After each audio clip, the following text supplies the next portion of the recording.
والسائلین، یہ ذرا تفصیل طلب معاملہ ہے۔ اسلام کی تعلیم بڑی متوازن ہے۔ ایک طرف سوال کی مذمت ہے، مت اپنا دستے سوال دراز کرو کسی کے سامنے۔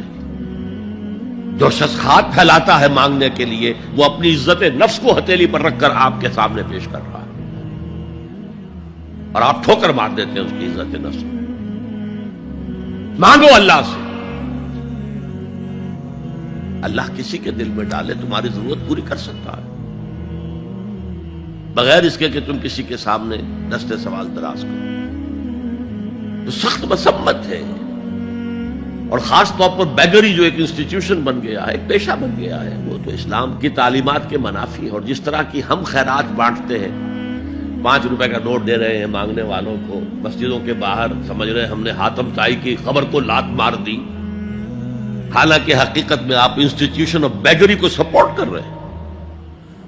کسی ایک کو لے لو، آؤ چلو مجھے اپنا گھر دکھاؤ، مجھے بتاؤ تم واقعی اس قابل ہو یا نہیں ہو، اور پھر اس کی مدد کریں، لمسم کریں۔ پھر وہ 5 روپے نہیں، ایسی دیں کہ وہ کچھ اپنے پاؤں پر کھڑا ہو سکے۔ میں نے 1 روپیہ نہیں کہا، آج دیکھیں 1 روپیہ تو اب کوئی شے نہیں رہی۔